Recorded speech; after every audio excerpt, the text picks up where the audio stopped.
Did you know that General Ulysses S. Grant made a trip to Minnesota after the end of the Civil War? The story is actually quite fascinating. To give a little background information, General Robert E. Lee surrendered to General Grant on April 9, 1865, at the Appomattox Courthouse in Virginia. Newspapers in Minnesota happily announced the end of the war. Men who had fought on both sides put down their weapons and returned home. After the grueling 4-year Civil War, Grant also wanted to return home. However, he elected to make a few other stops along the way. He intended to avoid crowds and public receptions, but that did not work. Since President Lincoln had been shot just 5 days after Lee's surrender, Grant became the biggest remaining Union face of the war. It was said that if the presidency was open, he would easily have won. Therefore, there were throngs of people everywhere he went, eager to just get a glimpse of him. From Washington, in the eastern United States, he went to Montreal, Canada. After this stop, he went to Niagara Falls, New York. He continued across the Great Lakes to Detroit, Michigan, before reaching Chicago, Illinois. At Chicago, a special train waited to carry him back to his hometown of Galena, Illinois. The engine bore a portrait of Grant, surrounded by a wreath of flowers. Over these were the words, "Our Nation's Chieftain." On the morning of Friday, August 18th, the train departed Chicago. All along the train's route, cannons and guns were fired as he passed, and crowds gathered to watch. There were several planned stops along the way. The train stopped at Elgin, Illinois, around 10 a.m., where Grant made an appearance from the rear platform to wave to the crowd and shake a few hands. A farmer in the crowd grabbed his hand so forcefully it nearly threw him from the platform. A soldier standing nearby struck the farmer with his cane and grabbed him by the throat, which eventually broke his frightful grip. This event stunned Grant. Along with the constant gunfire and huge crowds, he was not escaping memories of the war. At Marengo, Illinois, a huge arch was erected across the railroad track. Hanging from it was a tablet bearing the inscription, "Illinois gave to the country her best president and greatest general." Grant finally reached Galena around 3 p.m. that afternoon. Being Grant's hometown, the people were not to be outdone by any other reception. It was said that 25,000 people turned out to see Grant arrive. One banner proudly claimed, "Welcome to our citizen." A procession took Grant from the depot to the center of the town, where a huge crowd had gathered. Another banner there said, "Hail to the chief, who in triumph advances." Here he was also greeted by 36 young ladies dressed in red, white, and blue, each waving flags. 36 represented the number of states in the Union at the time. Grant had jokingly made a remark, after the war had ended, that the only political office he may seek would be mayor of Galena, so he could build a new sidewalk from his house to town. The people of Galena had heard that remark. As he now passed through the town, he saw another banner which read, "General, the sidewalk is built." That was not all. The town also purchased him a new brick house. To end the day, there was a fireworks show over the Mississippi River. Grant had several days to rest in Galena before he accepted an invitation to travel to St. Paul, Minnesota. Accompanying him were his wife, children, and several other high-ranking soldiers. On Wednesday, August 23rd, he took the train from Galena to Dunleith, Illinois, about 12 miles to the northwest. Here, another crowd greeted him, and a band played "Hail to the Chief." Carriages then took his party to the ferry, where they crossed the Mississippi River to Dubuque, Iowa. Another crowd greeted Grant in Dubuque, where he took part in another parade. One interesting feature of this procession was a Liberty wagon drawn by 6 horses containing 36 little girls dressed in white. To close the evening, a special supper was served for the general and a few invited guests. Captain Webb of the steamboat Itasca had been notified that Grant would be riding it to St. Paul. Therefore, the captain had decorated the exterior with numerous flags and evergreen displays, and the interior with beautiful wreaths of evergreens and flowers. The boat left Dunleith on Thursday morning, August 24th.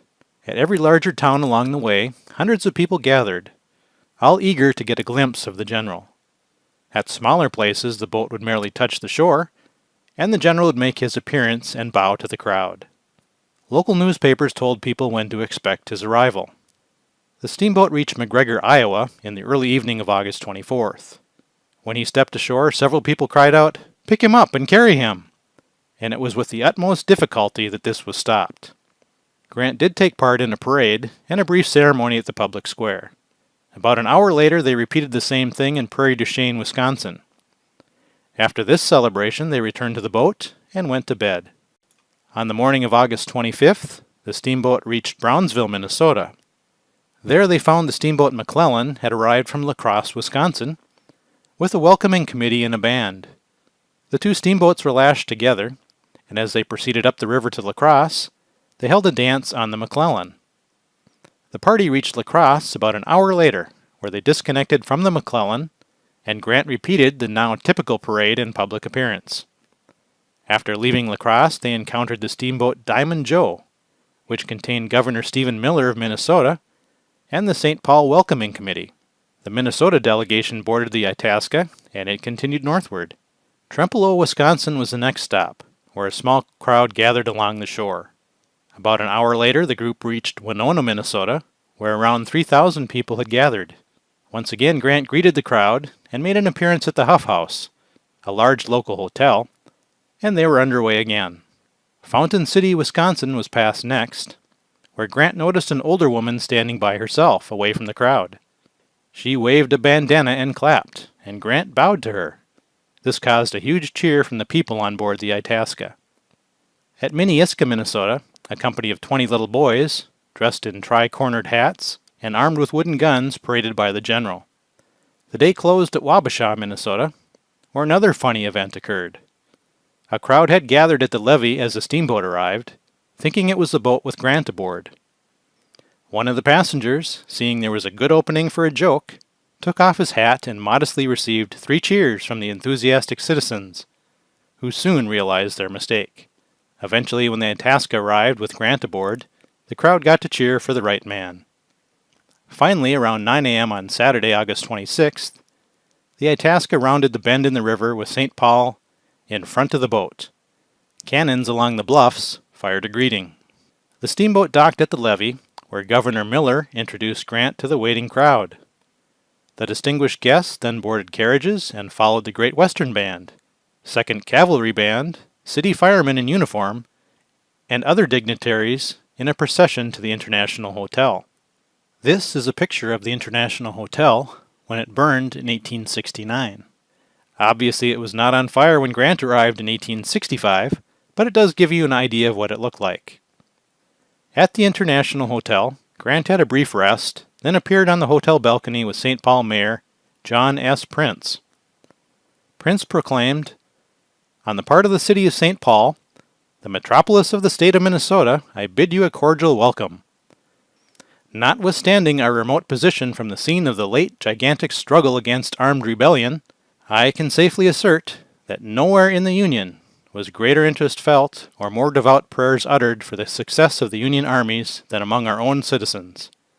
To your valor, skill, and ability, more than that of any other living man, are to be ascribed the gallant exploits which have brought the war to a sudden conclusion." Grant then reboarded his carriage, and the procession continued down 7th Street to Olive, Olive to 8th, 8th to Jackson, and down Jackson to 3rd, where another large arch had been constructed. A banner on this arch read, "Welcome, Defender of the Union." The procession continued down 3rd Street to Wabasha, where the streets and windows were full of people, waving at the general. After the procession had passed this intersection, one second-story balcony, still full of people, gave way and crashed to the ground. Luckily, the crowd below the balcony had already dispersed, but nearly 20 people on the balcony were injured. The procession concluded at 3rd and Pleasant Streets, but the band and many of the participants continued on with the general to St. Anthony, where General William D. Washburn served them lunch at his residence. The participants then passed from St. Anthony into Minneapolis, crossing the beautiful suspension bridge over the Mississippi River. The suspension bridge is circled in this view from St. Anthony toward Minneapolis. The time was now around noon on August 26th. The guests were then taken to the Nicollet House Hotel. Grant appeared on the hotel balcony, where a few speeches were given. The procession then inspected the giant flour mills there, before stopping for another meal. Around 4 p.m., the procession reached Minnehaha Falls, where they spent a few minutes enjoying the sights. The last stop on the west side of the Mississippi was Fort Snelling. As the party approached the fort, soldiers fired a gun salute. Grant spent some time on the grounds and visited with the officers, who gave him a gift of wine and cigars. The procession then departed the fort to the ferry crossing located just below. Here it took several hours to ferry the procession back to the east side of the Mississippi River, where they reached St. Paul around 7 p.m. Grant returned to his room at the International Hotel for a short break, before coming out at 9 p.m. for a special dinner. The dinner festivities ended around 10:30 p.m. The special guests then reboarded their carriages and were surrounded by firemen with torches on their way back to the Itasca. 3 cheers were given for the Itasca as it was pushed back out into the river. The steamboat was lit up brilliantly with Chinese lanterns as it took Grant's party back to Galena, Illinois. That concludes the video. Please check out my websites at mnbricks.com and chaskabrick.com.